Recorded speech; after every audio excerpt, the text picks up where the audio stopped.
It begins at the hour when the world is unguarded, when your apartment is a quiet ache and the shadows in the hallway are the only things that move. You wake before the alarm, with that familiar pressure under the sternum, as if a messenger knocked in the night and left a sealed letter on your ribs. Shoes wait by the bed in mute complicity. You slip them on not because you love the pavement, but because stillness is a mouth that will finally say your name. You run because to stay would be to hear it. You run because the floorboards creak like old truths. You run because it feels safer to be breathless than to be honest. You tell yourself you're getting fit, optimizing, building momentum. But the truth is simpler and unsentimental. Motion is your alibi, and your refuge is the rhythm of flight. At the edge of the park, the city is a dim geometry. Benches like small altars to ordinary grief, lamplight trembling as though everything is temporarily assembled. Your pulse becomes a drum you try to outrun. The paradox arrives with your breath. The faster you move, the closer something catches up. The more you blur the scenery, the clearer that voice becomes. You turn up music to outrun the music of your own head. You count steps to bury the questions that have learned to count you. You tell yourself you are escaping a threat. What if the escape is the threat? What if your velocity is the lock on the door you think you're opening? You know the choreography by heart. Take on an extra project so you don't have to sit in the quiet after work. Say yes to drinks you don't want so you can drink something stronger than the silence. Fill the calendar like sandbags against a flood that never comes and somehow always does. You cycle through micro-escapes that look like habits, like snacks, like scrolling, like sarcasm. Each a tiny corridor that leads back to the same room with the same unblinking mirror. You keep the world loud so your mind can be a crowded room where the only person not invited is you. But beneath the fanfare of productivity and companionship, there is a different drumbeat, a secret migration of meaning away from the center of your life. You sense it each time a compliment lands and evaporates, each time you achieve something that becomes dust in your mouth. You sense it each time joy feels like contraband and rest feels like trespassing. Maybe there was a season when you thought the world would reward your speed. Hustle was holy and your calendar a liturgy. The more you ascended the ladder, the more the rung beneath you vibrated with the unease you refused to name. What does it mean to be ambitious if you cannot stand the person doing the climbing? What does it mean to be loved when no one has yet found where you are hiding? You curate yourself as if you were a museum, velvet ropes around the exhibits you permit others to see, carefully staged lighting on strength, humor, resilience, while the closed wing, regret, envy, confusion, stays locked for maintenance indefinitely. You are both the curator and the guard, both the visitor and the contraband, both the messenger and the sealed letter. Here is the contradiction you dare not settle with. You say you want freedom, yet you define freedom as having more exits. You multiply versions of yourself like keys on a ring. One for work, one for family, one for strangers, one for nights when you are not yourself, because you never feel like yourself anyway. Freedom becomes the promise of leaving before you arrive. But there's a quiet intelligence in your body that refuses the bargain. Heart rate spikes when nothing outside is wrong. Stomach tightens when kindness is offered. Jaw clenches while watching a sunset because beauty loosens the trap door under the secret you've sworn not to look at. The more you anesthetize, the louder the pain must scream to be heard. The more you insist you are fine, the more every object in your life begins to shout, "Liar," in the softest possible voice. How long can a person perform self-abandonment before their reflection refuses to participate? You call it stress. You call it a busy season. You call it needing a win. You call it miscommunication. You call it anything but the thing with your name stitched on it. You have learned to get better at not feeling. You have trained in it like a discipline, set PRs in avoidance, won medals in heroic distraction. But something irreducible keeps placing a chair in the center of the room and inviting you to sit. You see this chair in the eyes of a friend who asks how you really are, in the inconvenient honesty of a child's question, in the way your breath catches when you read a sentence you didn't expect to understand so personally. These moments are small detonations of truth. They blow holes in your timeline and force you to notice that the present is not a bridge. It is the only room with oxygen. Still you sprint across it pretending it is merely a hallway. Is it possible that the monster behind you is actually the animal you've tied up in the attic of your own life? The one skilled in sensing weather and danger? The one whose instincts you have pathologized because they do not look good on a resume? So the question that begins to gnaw at you is simple and treacherous. Who would you be if you stopped running? Not the polished answer, not the noble slogan, not the aspirational vignette, but the raw reply you avoid like a creditor. If you sat with the unpayable debt of unlived days, what would it ask of you? If you turned around in the corridor of avoidance, right now, sweaty and unprepared, what would you see sprinting toward you with your own face? Could you bear the intimacy of unedited attention? Could you tolerate becoming legible to yourself? Could you risk making a home in the place you've only ever visited as a trespasser? There is a man standing on the far shore of your life, and he looks suspiciously like you without the disguise. He is not a fantasy of perfection. He is simply the one who stopped running. He is waiting, not impatient, not smug, simply present with a patience that unnerves you because it suggests the chase has always been optional, and the leash has always been in your hand. If you sense this tension gathering under your daily motions, then you have already begun. The next step is not another step at all, but a turn. To understand what you're running from, you must learn how the running was built.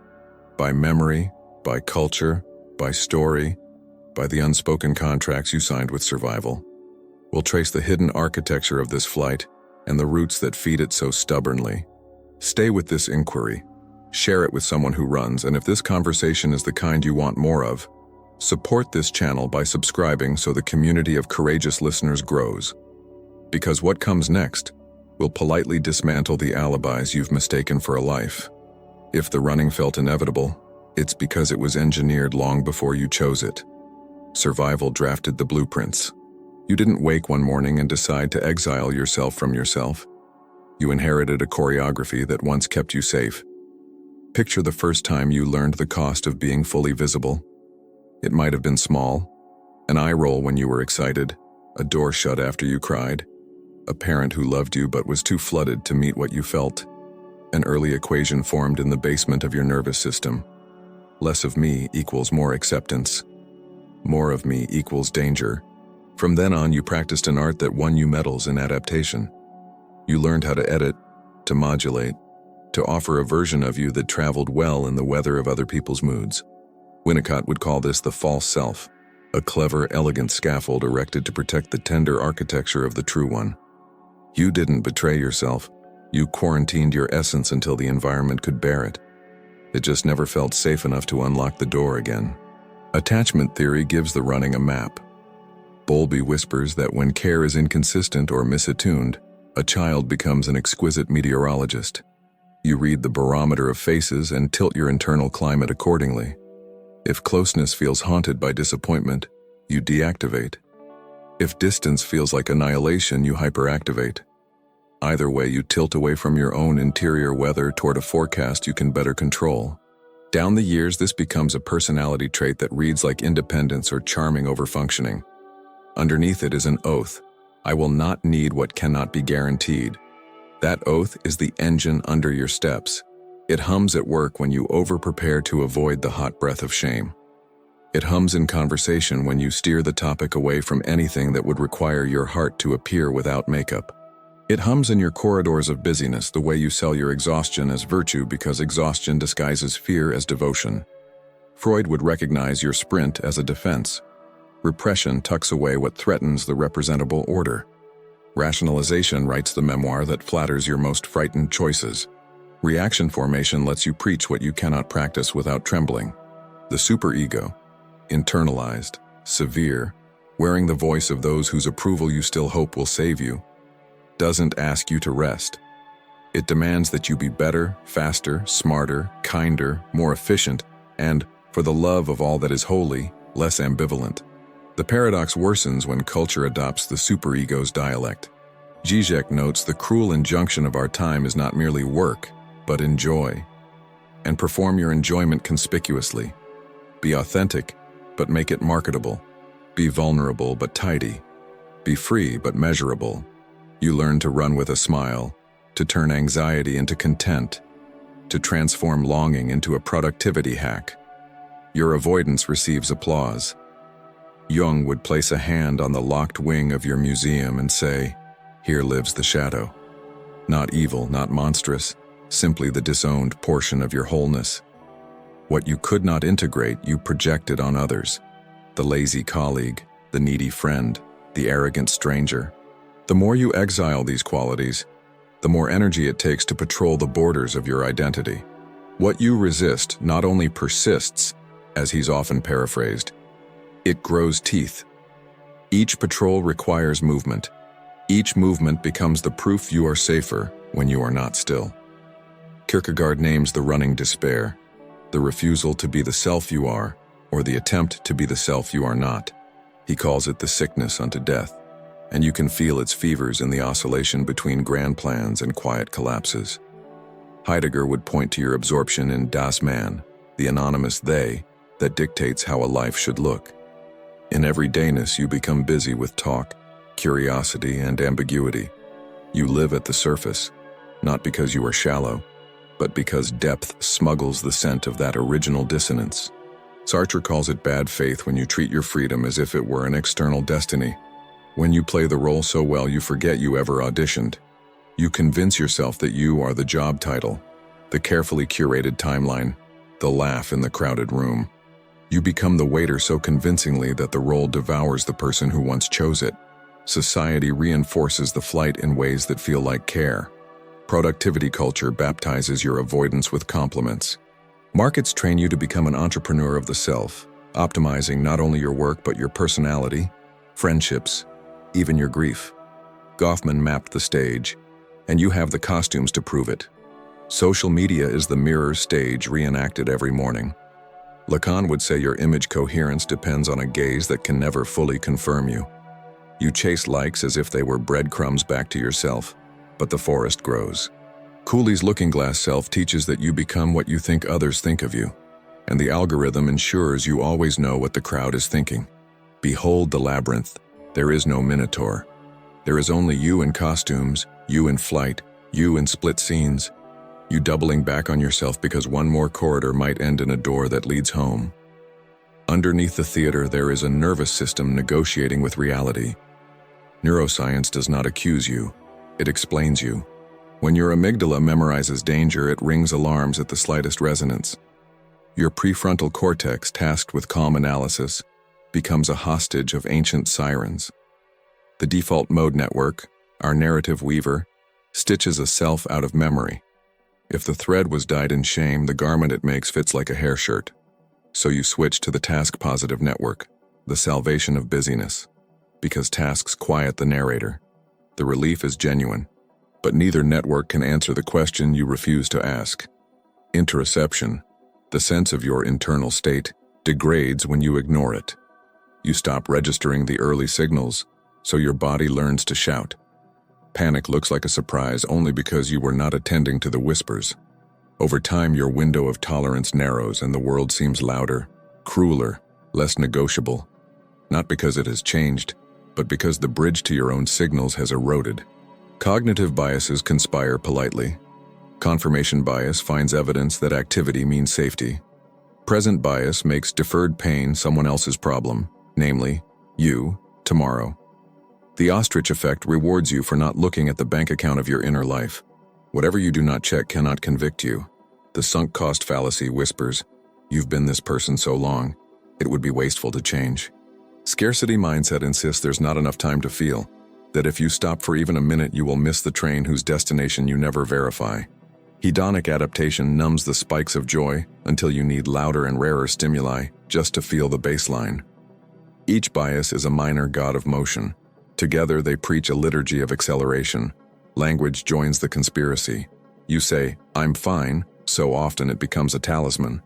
You narrate your life as a series of projects because projects confer a clarity that bodies and souls refuse. You adopt metaphors of war for your mornings and metaphors of conquest for your evenings.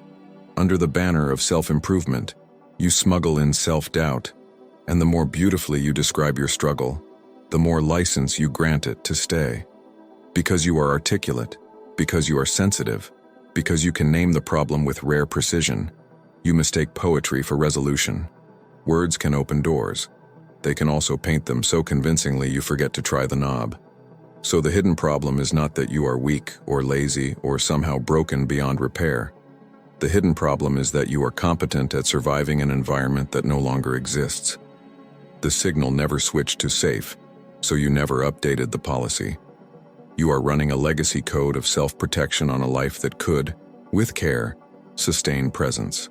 But before you rewrite, you must see the true cost of keeping the program. Not the obvious weariness or the social inconveniences. The deeper cost. The collateral damage you've normalized because it accumulates in quiet corners and polite conversations. That is where we go next. To the unseen consequences. The slow architecture of loss that builds in the background while you collect trophies in the foreground. If this resonates, share it with the one person who knows your sprint, leave a comment about where you learned to run, and subscribe so this channel remains a gathering place for those practicing the art of turning around. Because to face the cost is to begin to reclaim the currency of your life. The costs do not announce themselves with alarms. They accumulate like sediment in a riverbed until the current changes without your consent. At first it is small. You forget what you were about to say in a conversation that matters. You wake at 3 in the morning with a full mind and an empty explanation. You laugh at a joke you don't find funny because silence feels riskier than complicity. You start to avoid mirrors except for the utilitarian moments of grooming. Your playlists get louder even as your joy gets quieter. You call this aging or schedule or circumstance, but what it is, in part, is the interest charged on the debt of self-avoidance. And the compound rate is astonishing. Physiology keeps the books long after you stop checking the ledger. The hypothalamic pituitary adrenal axis doesn't believe your calendar. It believes your posture and your breath. Chronic activation becomes allostatic load, a slow tax on immunity, digestion, even memory. Cortisol is a loyal soldier in a war that has no battlefield, so it keeps policing your bloodstream as if the next email were a tiger. Sleep becomes efficient and unrefreshing, a series of shallow treaties rather than restorative peace. Micro-inflammations bloom like invisible bruises. The body, asked to sprint without a destination, begins to mistake every road for an exit ramp. You feel it in the ache behind the eyes, the new allergy, the way hunger and fullness become unreliable narrators. Interoception dims, so you respond to your life like a pilot whose instruments flicker.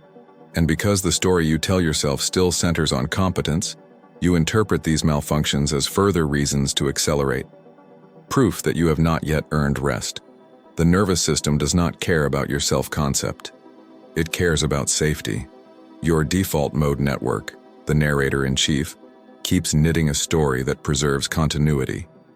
If it learned early that, I am okay when I am not here, it will shape attention to uphold the covenant.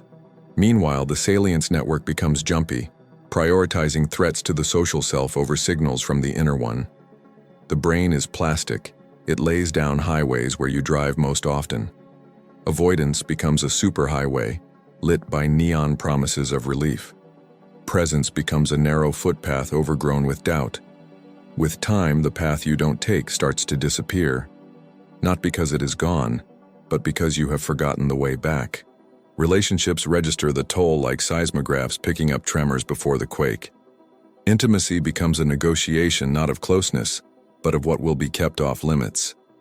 You become deft at steering conversations to safe shallows, a sailor who never leaves sight of shore because the ocean looks like a verdict. Partners feel it first as confusion. Why do you go quiet right when it matters? Friends sense it as unpredictability. Why do you disappear after promising to come? Children sense it as weather.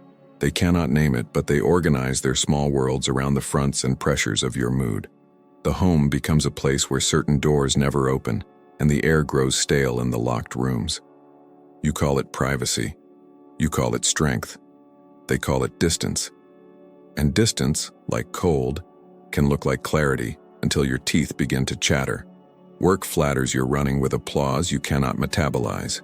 You are reliable, a problem solver, the one who says, I'll handle it with a calm that hides the cost. But creativity shrinks when fear of exposure is the primary architect. Originality requires pause, meandering, failure without humiliation. The sprinting self cannot afford these luxuries, so you recycle excellence.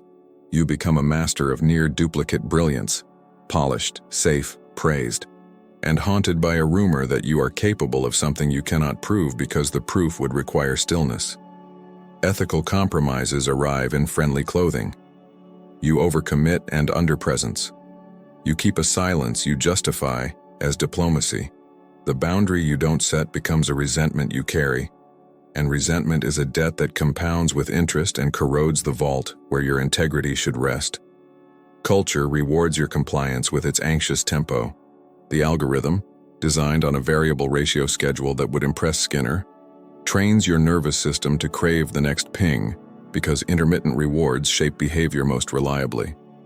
The illusion of truth effect makes repetition sound like wisdom. Scroll long enough and you start to believe the motto that everything you want is on the far side of one more grind. The false consensus effect convinces you that everyone is as busy, as numb, as performatively fine as you, so there is comfort in the crowd. Status quo bias whispers that change is riskier than the erosion you know. The availability heuristic makes the stories of spectacular burnouts more salient than the quiet recoveries, so you keep telling yourself you're not that bad. And the ostrich effect helps you keep eyes off the dashboards that would contradict your narrative. Then there is the shadow economy of comparison, where you pay with envy for goods that cannot be delivered. Social feeds are a museum of finished products. Your life is an unending workshop. The discrepancy becomes a phantom pain. The Dunning-Kruger effect slides in backstage, not to make you overestimate skill, but to make you misjudge how deeply your avoidance infiltrates the texture of your days. Planning fallacy keeps you believing that next week will be different, that the calendar that defeated 20 previous intentions will relent this time. Sunk cost fallacy enforces loyalty to identities you have outgrown. The IKEA effect makes you overvalue the elaborate scaffolds of coping you built. Because you constructed them by hand, dismantling them feels like heresy. Each bias adds friction to the act of turning around. And friction, multiplied by time, becomes a wall. The spiritual consequence is harder to name without sounding melodramatic, but it is the center of the storm. Nietzsche warned that fighting monsters can turn you into one. He was not moralizing, he was describing a physics of attention. What you treat as enemy becomes your master. You become addicted to a particular mood, to an undertone of urgency that feels like purpose. Kierkegaard's despair becomes lifestyle. Camus's Sisyphus gets a smartwatch and optimizes his hill. You become efficient at rolling the boulder because the boulder is an object and objects obey. Meaning, by contrast, resists control.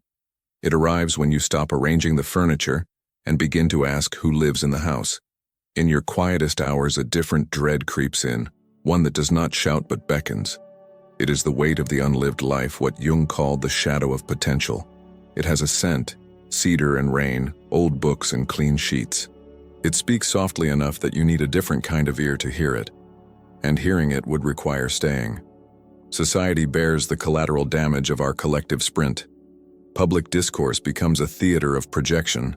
What we cannot contain privately, we shout across the aisle. Outrage offers a quick clarity. It burns away nuance and replaces it with a righteousness that stabilizes the self briefly. Polarization pays well in the attention economy. The commons, where patience, curiosity, and repair are cultivated, shrinks. Consumer culture offers consolation prizes, and we accept them because they are easier than grief. We buy a new tool to solve an old ache. We gamify our habits, quantify our sleep, track our gratitude like it were a marketing metric. None of these are bad. Their trouble is instrumentalization. When everything becomes a means, you lose sight of ends, and ends require a self who can say, "This is what I love," without a spreadsheet. All the while, time performs its definitive magic trick. It pretends to be abundant and then, without malice, becomes memory. You bank on after the promotion, once the kids are older, when things settle down. Things rarely settle. They just change shape. Mortality is not a threat meant to scare you into compliance. It is a constraint that can concentrate the heart. But running blurs mortality into a distant weather report. The cost is easy to summarize and impossible to repay without tenderness.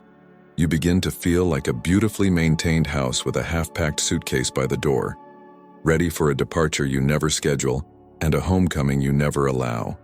If this sounds severe, it is only because the trap is quiet and polite. You do not need a catastrophe to prove it exists. The catastrophe is that you might never have one dramatic enough to force a reckoning. You will simply become intensely competent at the management of absence. And yet something in you objects. You notice how grief appears when music gets soft. You notice the flutter of relief when you forget for a minute to pretend. You notice that kindness hits you like weather. These are not weaknesses. They are leakages of truth from the sealed room. They suggest that a different way of moving is possible, a way that refuses the old bargain. We are near the inflection point, but we will not steal the revelation from the work it requires. The breakthrough is not a trick, not another productivity hack dressed in spiritual clothing. It will violate the training that made your sprint feel noble. It will ask you to invert the direction of your gaze and the definition of safety. It will feel like stepping off a treadmill that everyone else calls a road, and it will confirm a suspicion you have long entertained in secret, that the door has never been locked from the inside. If this journey resonates, share it with the person whose sprint you recognize. Leave a comment naming one consequence you refuse to normalize and subscribe, so this channel remains a place where difficult truths are spoken gently. In the next chapter, we will explore how to break free, counterintuitive moves, historical companions, and practices that will feel at once like rebellion and homecoming. Stay with me, because what comes next will give your courage something precise to do. The first move feels indecent to the sprinting self. You stop, not collapse, not revenge sleep, not sedation disguised as rest, but a deliberate halt that looks like treason to your training. Stillness is not the absence of action. It is the original action from which all coherent movement derives. You have been outsourcing safety to speed. You will now relocate safety to presence. Safety, it turns out, is not the absence of threat, but the presence of self. This is the radical shift. You do not become brave by numbing fear. You become brave by staying with the body that feels it, and refusing to interpret your sensations as verdicts. Begin with the allegiance that changes everything. Treat the runner not as an enemy, but as a loyal guard who never got the memo that the war ended. This part of you once saved your life, psychically, relationally, perhaps literally, by moving you away from overwhelm when you were too small to metabolize it. The runner deserves gratitude before guidance. So you make a strange appointment with yourself. Sit in the chair you've been avoiding. Ask out loud if you dare, what are you protecting me from? Wait long enough to hear something other than your own impatience. Internal family systems calls these parts. Freud called them compromises. James called them habits of mind. The names matter less than the posture. You are not pathologizing your defenses. You are thanking them for their service and renegotiating their contract. You don't have to run as fast anymore, you say to the runner. You get to stand at the gate and ring the bell when there is real danger. I will come. This is not sentimentality. It is strategy. Gratitude disarms resistance because the nervous system does not yield under attack. It yields when it senses collaboration. Build a practice small enough to evade the perfectionism that ruins beginnings. 2 minutes. Timer on the table. Back supported. Feet grounded. Eyes soft. Exhale longer than you inhale. 4 counts in, 6 counts out, to nudge your vagus nerve toward parasympathetic calm. Polyvagal theory isn't a magic spell, but it is a map. The body needs signals of safety before the psyche can unmask. Then name what you feel without narrative. 3 sensations, 3 emotions, 3 thoughts. Warmth in chest, buzz in jaw, heaviness in stomach, sadness, irritation, relief. This is dumb. I'm busy. Keep going. Affect labeling, as Lieberman showed, reduces amygdala reactivity by giving the storm a weather report. You are not solving yourself. You are turning toward. 2 minutes becomes 3, then 5. Stillness is a muscle. You train it the way you trained avoidance. Repetition, gentle escalation, consistency. The first victories will be boring. Celebrate them anyway. Boredom is often the grief of a nervous system weaning off adrenaline. Design your environment like Odysseus designed his voyage past the sirens. He did not trust willpower alone.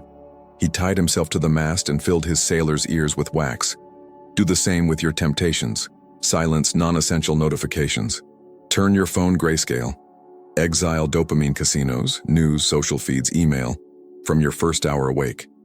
Create a sanctuary zone in your home where no screens enter. Place a chair facing a window and nothing else. Call it the listening post and visit it daily. You are not moralizing technology. You are rerouting a variable ratio reinforcement schedule that hijacked your attention. Freedom is not abstinence. It is architecture. Make running inconvenient and presence frictionless. Prepare the space, the time, the objects that make pausing feel like completion rather than interruption. Shift your language because language shifts physiology. Replace should with choose or decline and watch your spine respond. I should meditate becomes I choose 2 minutes to breathe, or I decline today and accept the cost. This is not semantic play. It restores agency. Replace I don't have time with I am prioritizing X over Y, which may sting. But truth is an antiseptic that heals what politeness infects. When the runner insists, we will be abandoned, don't debate. Ask, how will we protect ourselves if we are?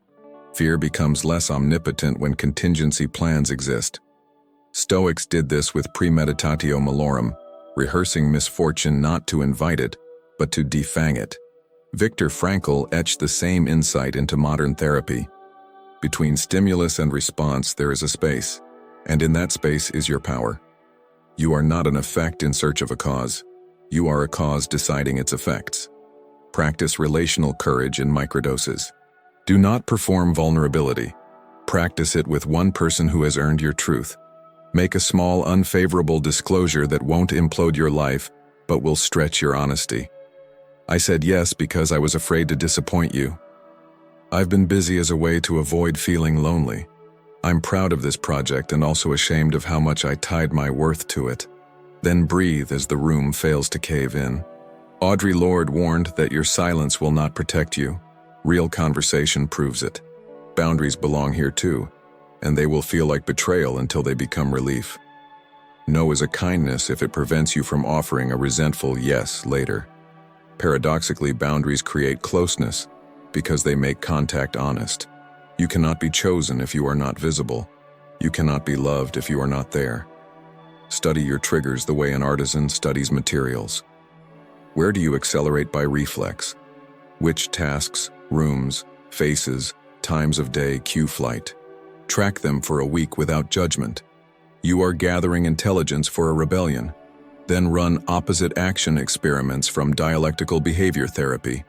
If the urge is to fill silence with explanation, wait 3 breaths and answer simply. If the urge is to say yes immediately, say, I'll get back to you, and check your body before replying. If the urge is to scroll when discomfort arises, place your phone in a different room and drink a glass of water. These are not punishments. They are rehearsals of freedom. Each successful microdefection writes a new line of code. The experiment is to discover that nothing explodes when you don't obey the old rule, except perhaps the illusion that you had no choice. Invite your shadow to work for you. Jung's point was not to exalt the dark, but to reclaim disowned energy and aim it well. You envy the colleague's boldness. Good. Envy is a map of your latent desire.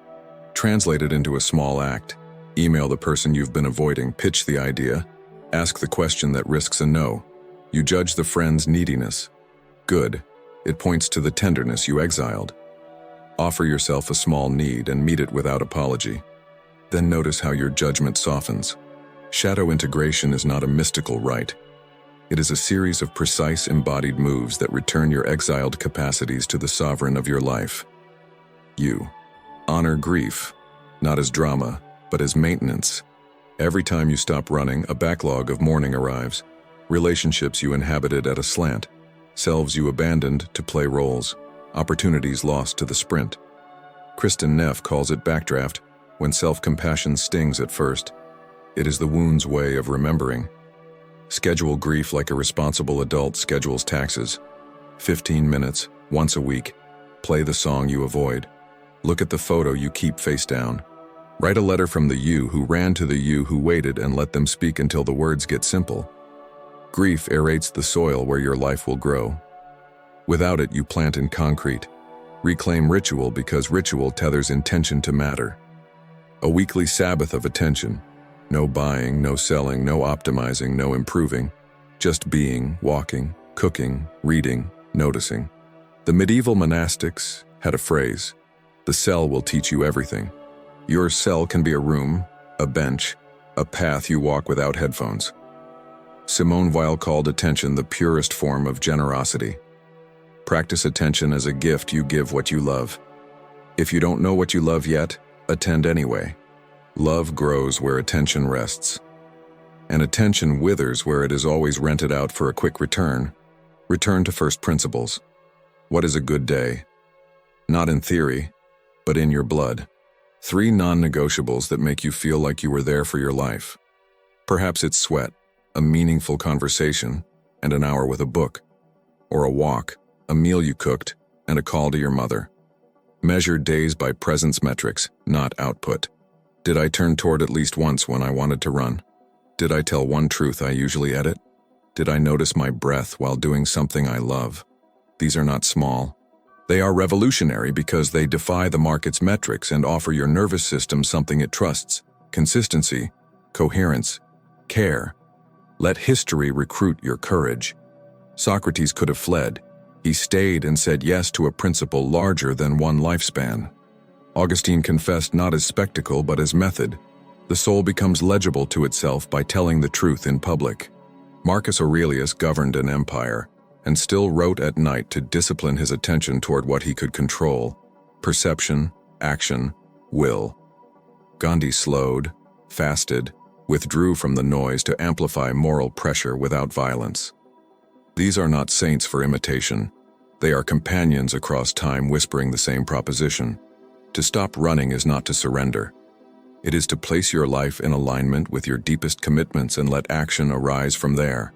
Expect turbulence and build for it. When stillness reveals how tired you are, do not interpret fatigue as failure. It is data. When panic arrives because the body associates slowing down with danger, keep the exhale long and the eyes soft. Orient to the room. 5 things you can see, 4 you can touch, 3 you can hear. Tell the runner, yes, I feel it too, and we are safe enough. Safety enough is all you need. The window of tolerance widens with patient practice. If you cannot do this alone, recruit a therapist trained in trauma-informed work. There is no award for solitary heroics. Healing is a team sport. Do not wait for belief to start. Let practice produce belief. The paradox is delicious. You will not think your way into stillness. You will still your way into new thinking. With each small rebellion against the sprint, you will begin to suspect a truth that the old self cannot metabolize. That your worth was never a wage paid for speed. That intimacy is not a prize for perfection. That the man on the far shore is not an aspirational hologram, but the one who has been waving you in with a patience that is almost unbearable. There is a final realization waiting, the kind that reorders your map and renders whole years legible in a new light. We are close. In the last movement, we will name that realization, the one that makes the chase suddenly absurd and the present exquisitely urgent. If this work resonates, share this with someone practicing their own turn. Comment with the small ritual you are willing to try this week, and subscribe so this channel remains a place where depth is not a luxury, but a way of life. Stay with me, because what comes next is the key you have been carrying all along. You stop on an ordinary morning as the city unrolls its routines, and the silence that follows is not empty. It is populated with everything you've refused to host. You turn, slowly, as if a ritual were hidden in the movement. And there he is again, the man on the far shore, except there is no water between you now. He is not older or younger, not better groomed or more enlightened. He is simply not moving. He regards you with a patience that is not condescension but recognition. You expect a test or a sermon. What arrives is simpler. He steps closer until there is no optical trick left, and you register the ordinary miracle. He is you, unedited. The realization does not strike like lightning. It settles like weather. The chase ends not in conquest but in consent. You do not catch the self, you agree to be it. This is the pivot that renders years legible. Identity is not a thing you possess or a mask you perfect. It is a relationship you keep, a living covenant to remain with your experience without exiling the parts that embarrass your image. Psychoanalysis called it developing an observing ego, the capacity to witness your impulses without being abducted by them.